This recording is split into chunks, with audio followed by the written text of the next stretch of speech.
dans l'épître aux Romains, dans son chapitre 12.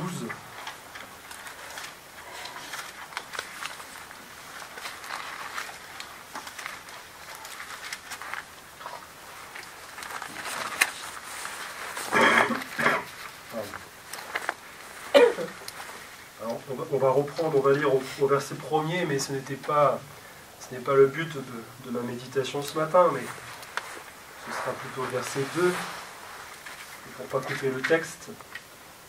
Romains 12, verset 1er, « Je vous exhorte donc, frères, par les compassions de Dieu, à offrir vos corps comme un sacrifice vivant, saint, agréable à Dieu, ce qui sera de votre part un culte raisonnable. Ne vous conformez pas au siècle présent, mais soyez transformés par le renouvellement de l'intelligence, afin que vous discerniez quelle est la volonté de Dieu, ce qui est bon, agréable et parfait. Amen. Oui, le renouvellement de l'intelligence. J'aimerais commencer par dire, nous sommes tous intelligents. Vous le croyez ? Nous sommes tous intelligents. Il n'y a pas de personnes bêtes. Le Seigneur nous a donné, nous a créé cette capacité de réfléchir, d'avoir une certaine réflexion. Après, évidemment, chacun a des connaissances, chacun a des savoirs qu'il va acquérir au cours de son expérience, de sa vie. Et voilà, mais j'aimerais dire ce matin qu'il y a vraiment pour chacun, cet accès à cette intelligence. C'est une question ici de consécration, encore une fois de sanctification, donc, ce qu'écrit l'apôtre Paul aux Romains. Et dans le verset 1er, nous l'avons lu, il était question ici d'offrir son corps comme un sacrifice vivant. Et le Seigneur a mis sur mon cœur ce matin de vous parler de nous exhorter sur le renouvellement de l'intelligence.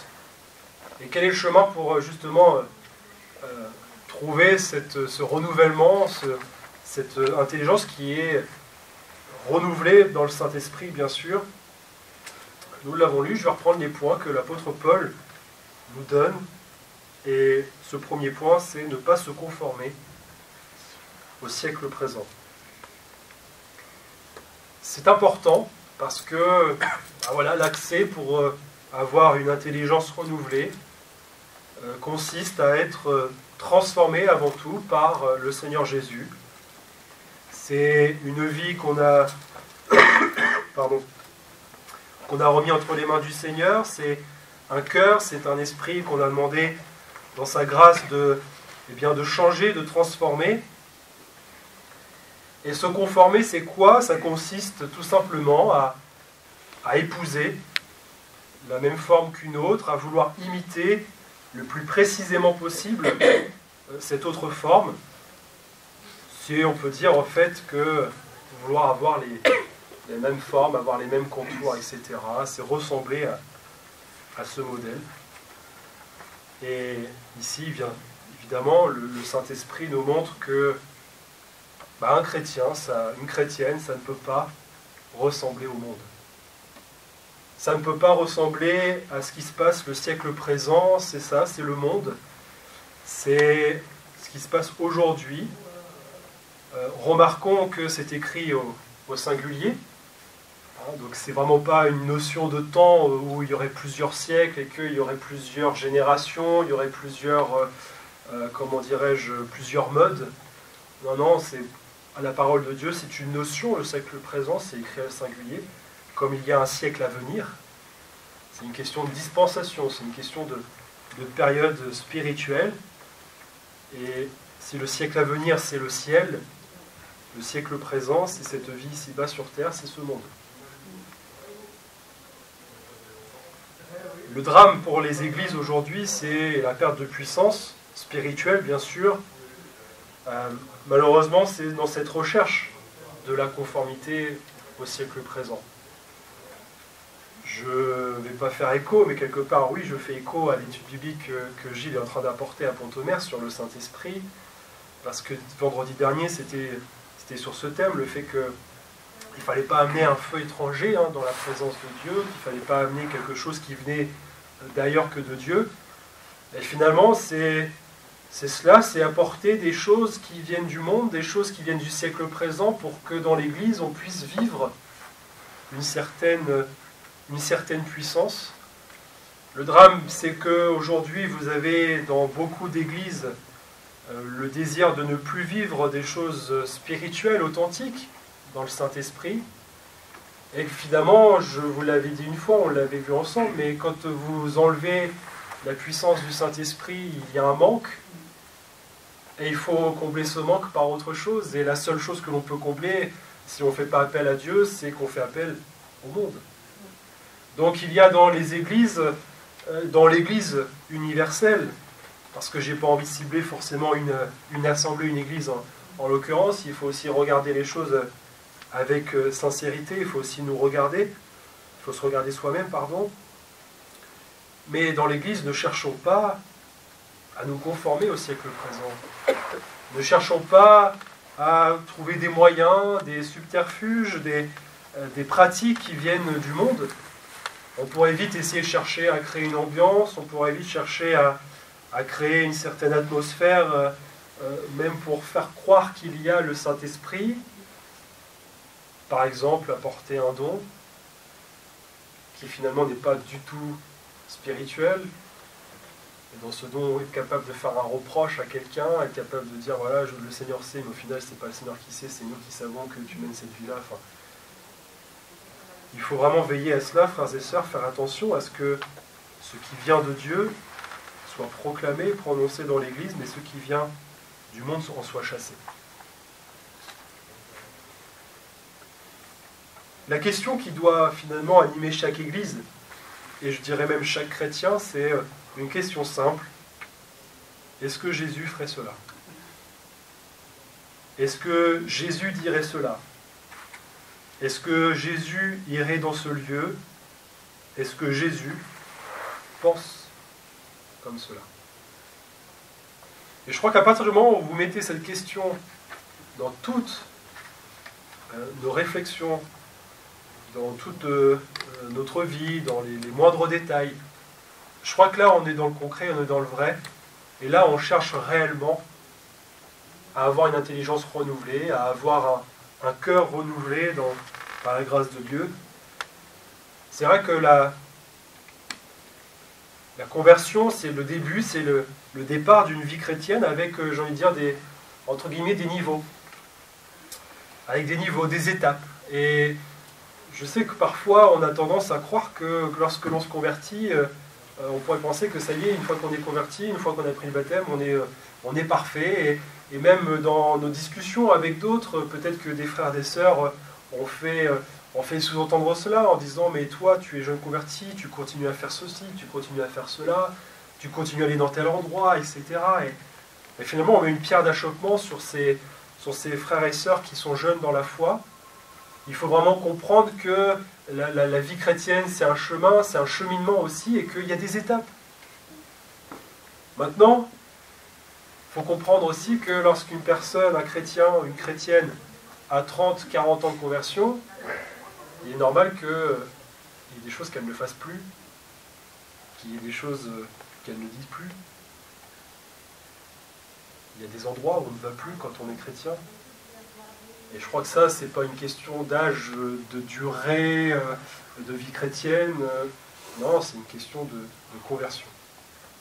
C'est une question où on prend vraiment conscience que notre vie a été changée, transformée par le Seigneur, et que désormais on ne veut plus ce qu'on a vécu.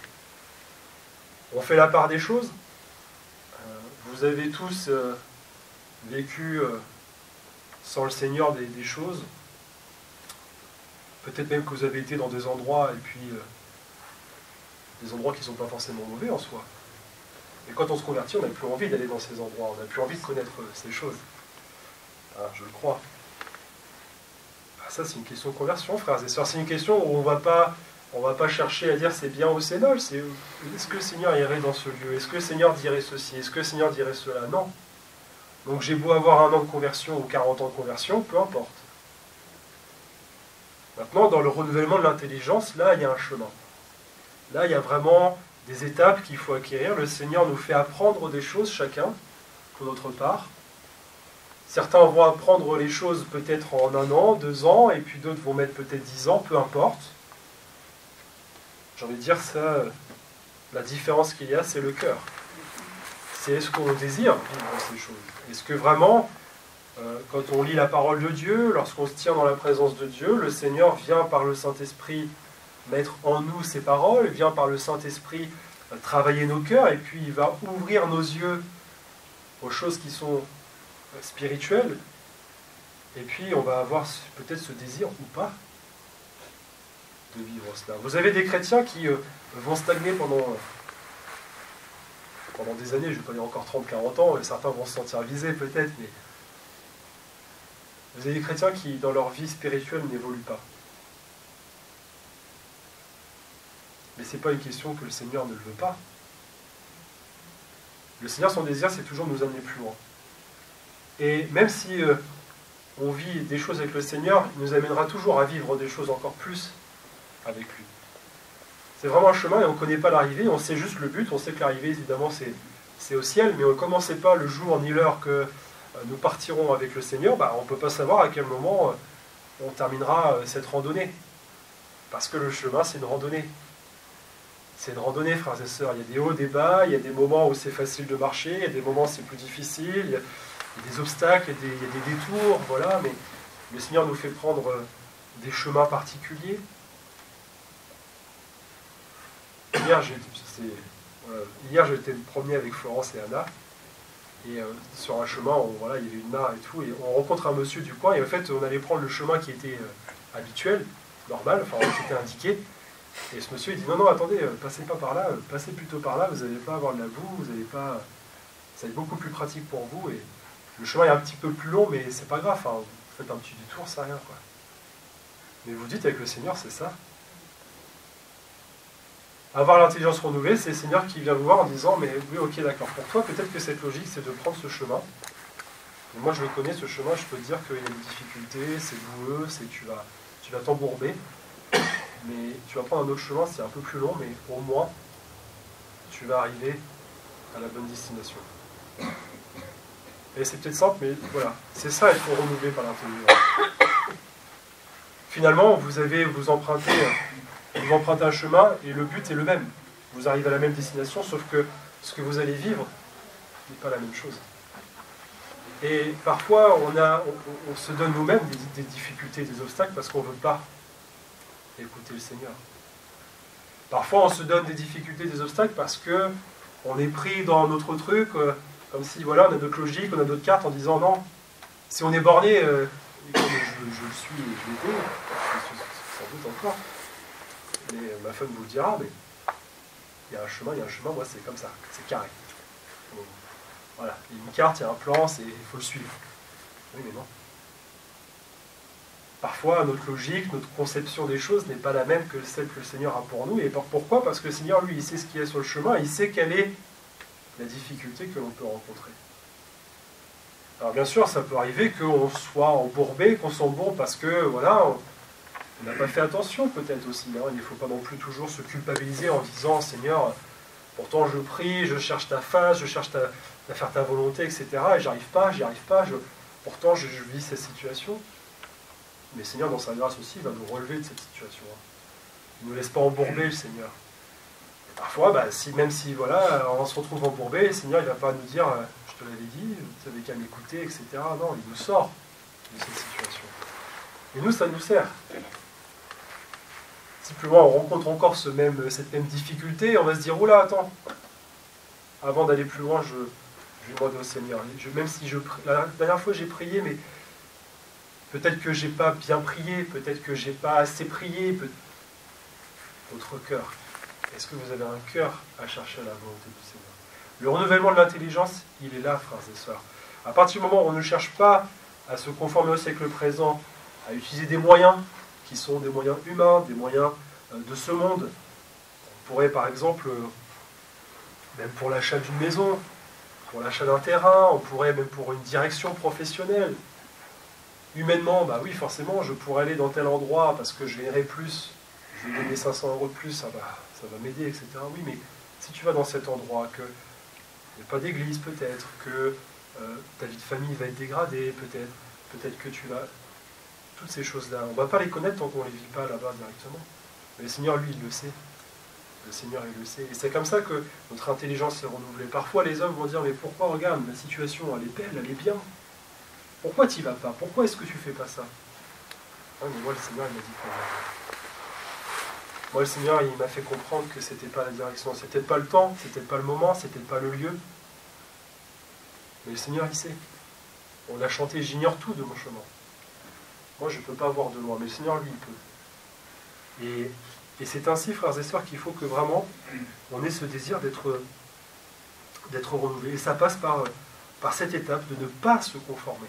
C'est vraiment, comment dirais-je, c'est vraiment une volonté, mais c'est un état d'esprit. Le Seigneur ne va jamais vous forcer à ne pas aller dans un endroit. Moi, je vous dis, le Seigneur ne veut pas vous forcer à ne pas aller dans un endroit. Le Seigneur ne va pas vous forcer à arrêter quelque chose. Après, qu'est-ce qui fait que je vais dans tel endroit? Qu'est-ce qui fait que je dis ces choses? Qu'est-ce qui fait que je fais ces choses? Peut-être parce que dans votre entourage, vous avez des mauvaises compagnies. La parole de Dieu dit, les mauvaises compagnies corrompent les bonnes mœurs. Mon frère, ma sœur, sépare-toi de ceux qui t'emmènent sur un mauvais chemin. Tu n'as rien à faire avec ses amis. Tu n'as rien à faire avec même ces membres de cette famille s'ils t'amènent dans des endroits qui ne sont pas ceux que le Seigneur veut t'emmener. Tu n'as rien à faire. Et il n'y a pas de honte, bien au contraire, à vouloir se séparer de ces gens. Je vais encore parler de moi, mais ça a été mon témoignage. Je veux dire, j'avais beaucoup d'amis jusqu'au jour où je me suis converti, j'avais plus d'amis parce que forcément je ne voulais plus aller dans tel endroit, je ne voulais plus faire ci, etc. Et sans qu'ils soient opposés forcément au fait que je sois devenu chrétien, j'ai envie de dire presque naturellement, il y a une séparation qui se fait parce que, bah voilà, on ne partage plus les mêmes centres d'intérêt. On ne partage plus les mêmes centres d'intérêt. Par contre, si vous avez un intérêt commun, là oui, vous le partagez, et là forcément pour vous, c'est difficile de vous séparer de ces amis-là parce que vous avez un intérêt commun. Mais le Seigneur ne va jamais vous dire, va jamais vous retirer cet intérêt. Si vous avez une passion, le Seigneur ne vous retirera jamais cette passion. Sauf si vous lui demandez. Je crois malheureusement, il y a beaucoup de personnes qui pensent que il suffirait, je vais prendre l'exemple du tabac, il suffirait de dire, Seigneur, délivre-moi de la cigarette. Seigneur, je ne veux plus fumer. Puis ces personnes-là, elles vont au tabac. Au bar tabac, elles vont chercher un paquet de cigarettes. Et vous croyez quoi? Que le Seigneur va mettre un ange devant la porte du bar tabac? Vous croyez que le Seigneur va mettre un ange avec une épée, un peu comme Balaam? Est-ce que le Seigneur va vous donner une ânesse pour parler, pour dire, il ne faut pas que tu fasses ci? Non. Mais on se complique la vie des fois. On se dit, mais Seigneur, tu vas faire comme ça, tu vas faire comme ci. Ça, c'est des logiques. Mais le Seigneur dit, non, non. Tu veux plus fumer, bah, va plus chercher des cigarettes. Tu as peur du manque? Non, moi je t'aiderai à ne plus avoir le manque. Je te délivrerai de la cigarette, de l'alcool, tout ce que vous voulez, tout ce qui est addiction. Seigneur, j'ai du mal aussi, tu vois. J'ai cette passion, là, je n'arrive pas, je suis toujours à chercher. Mais... Alors arrête. Arrête d'aller dans des lieux où il y a cette passion et n'y va pas. Je sais, dans notre conception, on dit, mince, mais ça va être difficile. Oui, ça va être difficile. Et le Seigneur te délivrera, le Seigneur t'aidera à ne plus avoir ça. Et là, vous vivez une expérience spirituelle. C'est ça, être transformé aussi par le renouvellement de l'intelligence.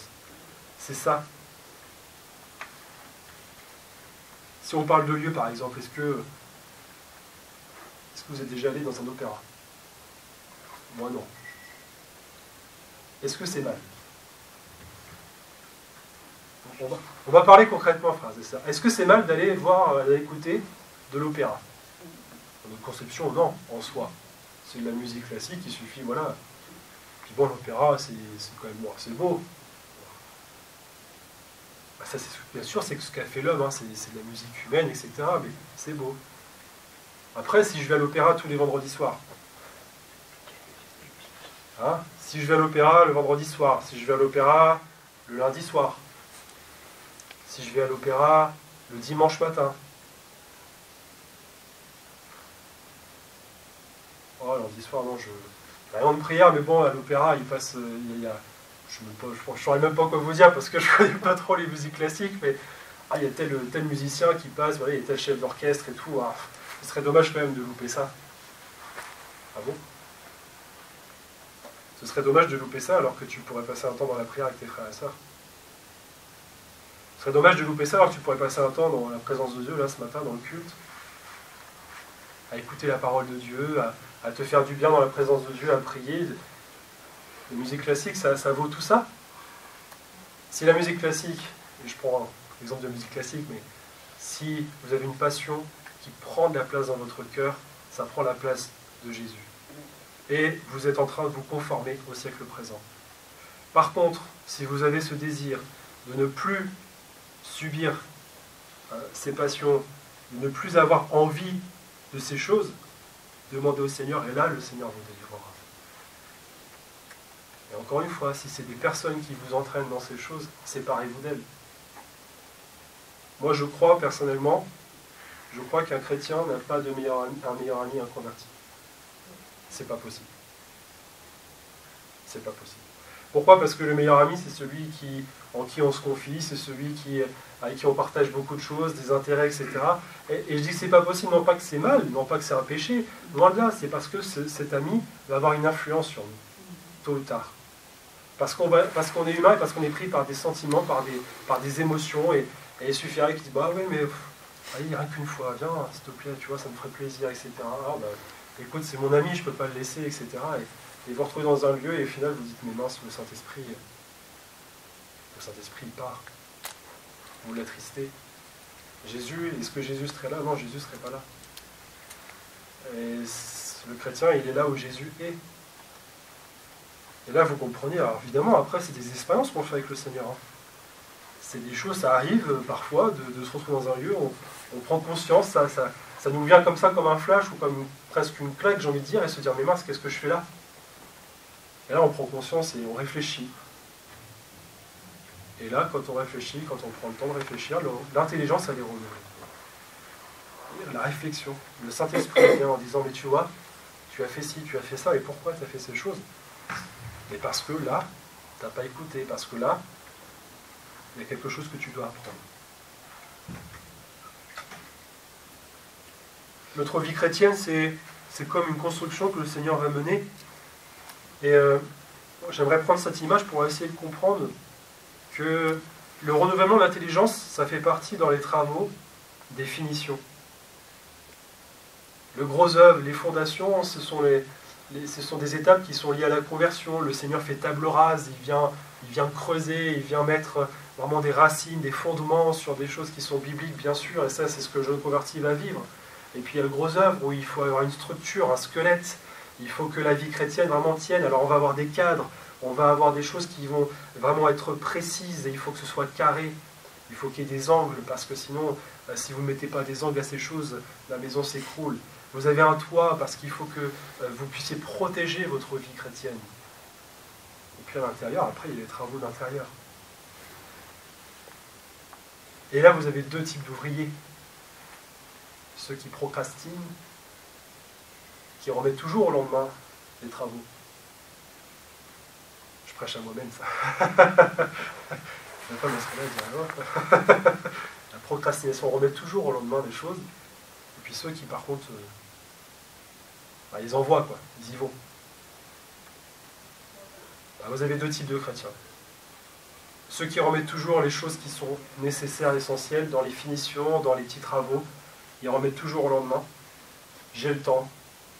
Le Seigneur, je sais, tu reviens. Je sais, Seigneur. Mais de toute façon, Seigneur, tu bénis, tu fais grâce, donc bon, ça peut attendre. Je suis bien comme je suis, ça peut attendre. Et vous entrez dans cette maison, et puis vous voyez que les plaintes ne sont pas mises en bas des murs. Pourtant, il y a les peintures, il y a le carrelage. Enfin, si vous mettez le carrelage, parquet, tout ce que vous voulez. Et les personnes qui rentrent dans cette maison, en fait, dans cette pièce, ils disent, bah, t'as pas mis de plainte. Bah oui, mais gars, j'ai une belle peinture, j'ai un beau carrelage. Bah ouais, mais t'as pas mis de plainte. C'est dommage. Et là, vous voyez le défaut de la personne. Et ce que je vous disais tout à l'heure, quand vous avez des chrétiens, ils ont des années de conversion et on devrait s'attendre à avoir des choses chez eux. Bah, c'est comme si vous avez l'absence de plainte dans cette maison. Et vous dites, mais attends, tu vis une vie chrétienne, d'accord, mais ça, dans ta vie, c'est... Le Seigneur fait ça. Hein. Il rentre chez nous, il dit, mais attends, t'as pas fini ça? Pourquoi t'as pas fait? T'as les matériaux? Ouais, j'ai tout. J'ai les plaintes là dans le garage, j'ai tout ce qu'il faut, la colle pour les mettre, etc. Mais pourquoi tu fais pas là? Alors, les jeunes diraient parce que j'ai la flemme. Je suis fatigué, j'en ai marre, j'ai pas envie. C'est dommage, ta maison elle n'est pas finie. Et le Seigneur va dire, ouais, mais moi si tu mets pas tes plaintes, je peux pas aller plus loin avec toi, je peux pas t'emmener faire d'autres travaux. Parce qu'après avoir mis les plaintes, bah, je sais pas, on va faire autre chose.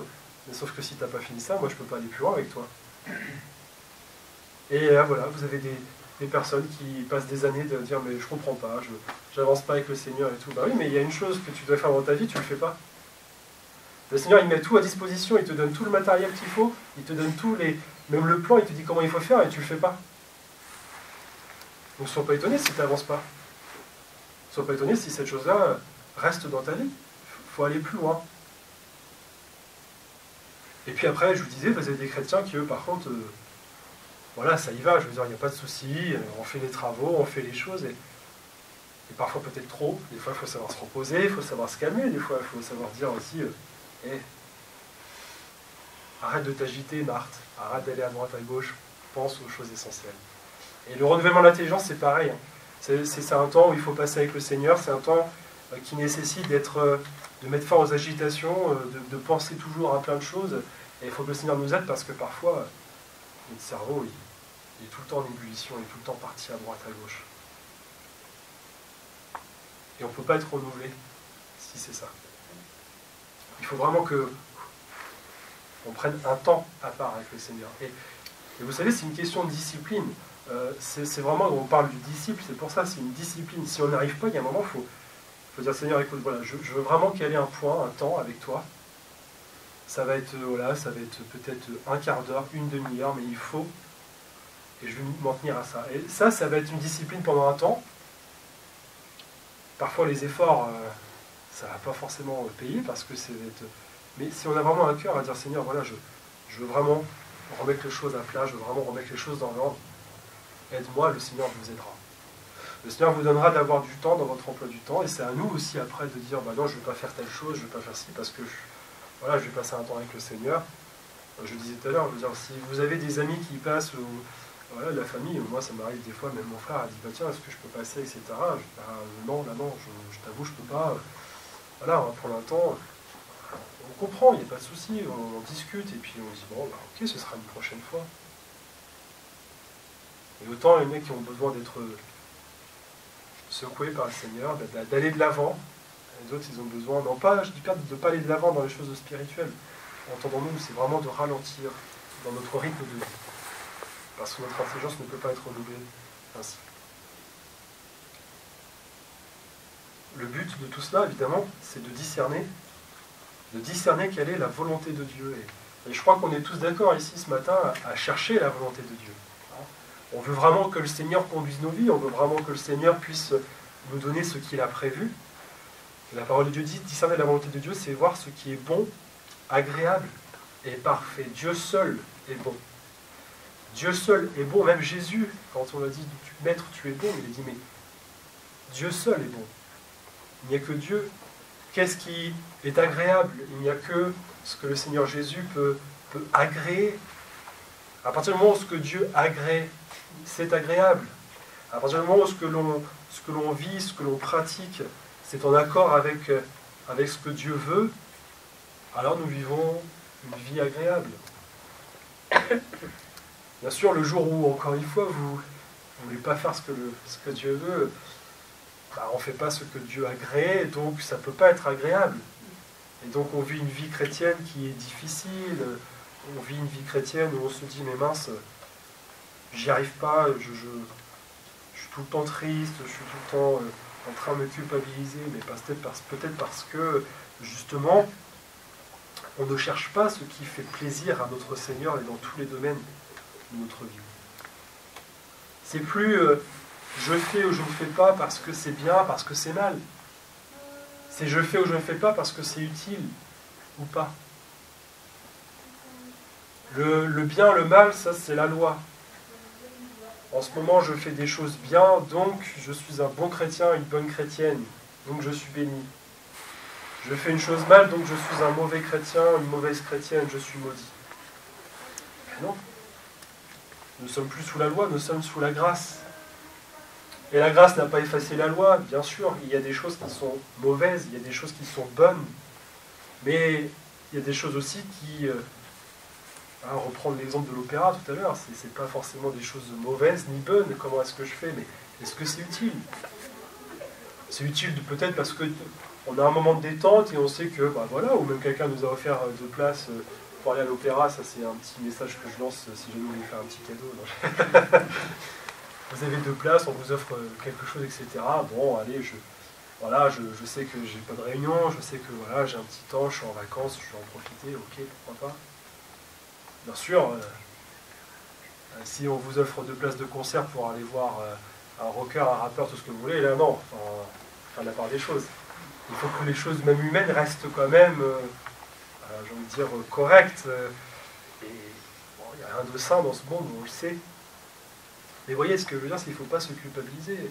Et je vais aussi prendre un autre exemple, mais des choses, on pourrait parler de la télé, de tout ce qui est télé, radio, internet. Ce n'est pas des choses qui sont mauvaises à partir du moment où on regarde des choses bonnes, et malheureusement on sait que ça devient de plus en plus difficile, mais la télé en soi, c'est pas quelque chose de mauvais, c'est une technologie. Internet, c'est pas quelque chose de mauvais, c'est une technologie. La radio, c'est une technologie. Donc c'est quelque chose qui a été créé par l'homme pour son service, son usage. Maintenant, si la télé, la radio, Internet prend trop de place dans ma vie, là, il y a un problème. Si je ne peux pas me passer de télé pendant une journée, si je ne peux pas me passer d'Internet pendant une journée, si je ne peux pas me passer de radio pendant une journée, bah c'est que ça a quelque chose ça a de la place dans mon cœur, et je ne crois pas que le Seigneur soit agréé ce genre de choses. Ah, vous voyez, donc il ne faut pas non plus voir les écrans, j'ai envie de dire, toutes ces choses comme forcément une diablerie, ou... Non. Mais après, je comprends, je ne sais plus quel pasteur ancien disait ça, mais lui, il ne voulait pas de télé dans sa maison, et là je vous parle de ça, c'est dans les années 70. Et je comprends pourquoi, en fait, parce que finalement c'est un objet, même si en soi c'est pas mauvais, ça peut vous amener à ne plus chercher la présence de Dieu, mais plutôt à vous détendre, à toujours chercher à... Voilà, Seigneur, j'ai travaillé toute la journée, voilà, j'ai besoin de me détendre, donc je vais passer 1 heure à regarder la télé, voilà. Je vais regarder les infos, bon, je vais regarder telle émission, tel documentaire, c'est pas mauvais en soi. Non, mais le problème c'est que peut-être que cette heure que tu pourrais passer avec le Seigneur, qui te ressourcera et te renouvellera encore plus, beaucoup plus que ce que tu peux regarder à la télé, bah, mais là à profit. Tout est une question en fait de volonté. Tout est une question de savoir si nous, si voilà, on veut vraiment vivre cette vie chrétienne, chercher vraiment à ce qui est parfait, et Dieu seul est parfait. Jésus a dit, mon joug est doux et mon fardeau léger. Donc ça c'est la vérité, ça c'est de savoir que la vie chrétienne c'est pas un poids, c'est pas un fardeau. C'est un fardeau qui est léger. C'est un joug, c'est-à-dire cet objet qui sert à diriger, qui est doux. Le Seigneur ne nous braque pas, le Seigneur ne nous force pas. Non, on est toujours conduit par le Seigneur dans la douceur.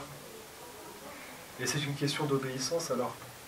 Encore une fois, on apprend, tout au long de notre vie, on apprend à être conduit par le Saint-Esprit, et ce que quelqu'un va faire, l'autre personne ne va pas forcément la faire parce qu'elle a vécu quelque chose et elle sait très bien que c'est pas utile, mais je ne porte pas un jugement sur mon frère, ma soeur, en disant ah toi tu fais encore ça, tu es à tel endroit et tout, mais c'est pas bien. Oui, enfin, au lieu de dire ça à ton frère, essaye peut-être de lui en parler, de dire tu sais, moi je vivais ça, j'allais à tel endroit, je faisais ça, et tu vois, bah, le Seigneur m'a montré que finalement à tel endroit il y a ci, il y a ça.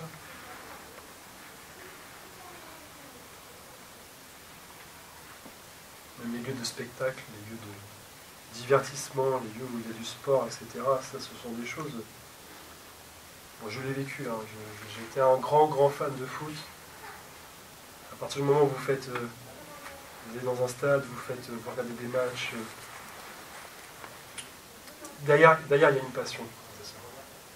Derrière, on ne se rend pas compte, mais ça peut nous faire basculer dans l'idolâtrie.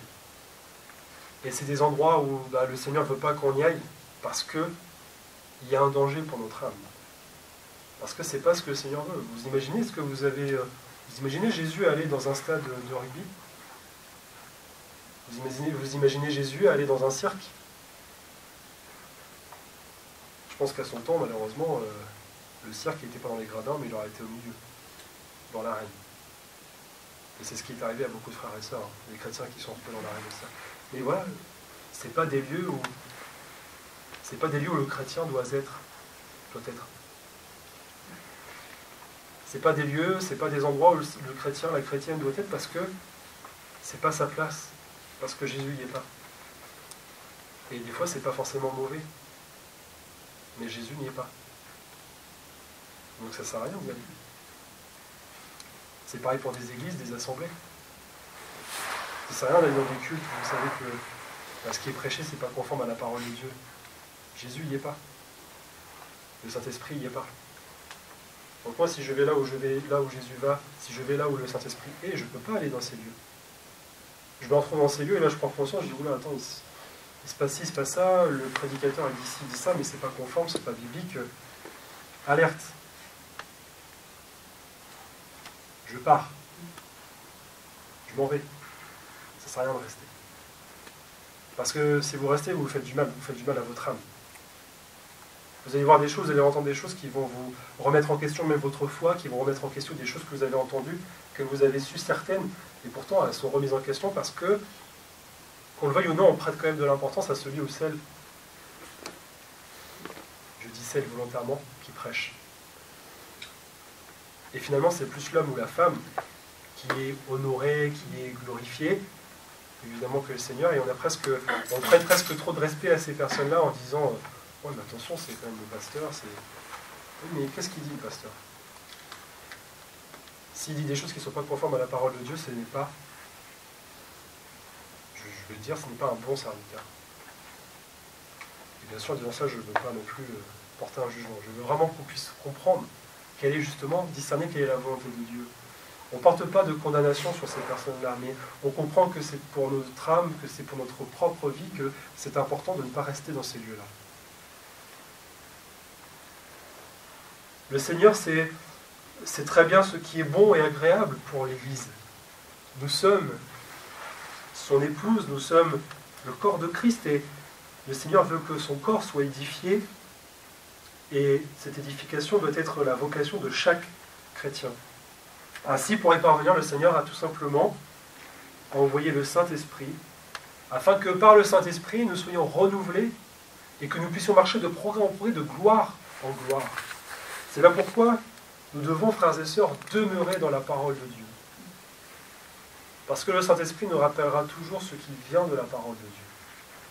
Et donc je suis renouvelé continuellement par le Saint-Esprit. Et la parole est pour moi une source, une manne qui nous permet de nourrir mon âme. Et puis le Saint-Esprit est cette eau vive qui vient justement me rappeler ce que j'ai goûté, ce que j'ai vécu, ce que je peux aussi vivre avec le Seigneur. Donc, notre modèle, c'est la parole de Dieu. Ne nous conformons pas au siècle présent, mais soyons renouvelés, frères et sœurs, renouvelés dans l'intelligence pour discerner, chercher à connaître quelle est la volonté de Dieu, ce qui est bon, agréable et parfait. Que le Seigneur vous bénisse, que le Seigneur bénisse chacun de nous et nous aide à vivre ce renouvellement dans l'intelligence. Seigneur,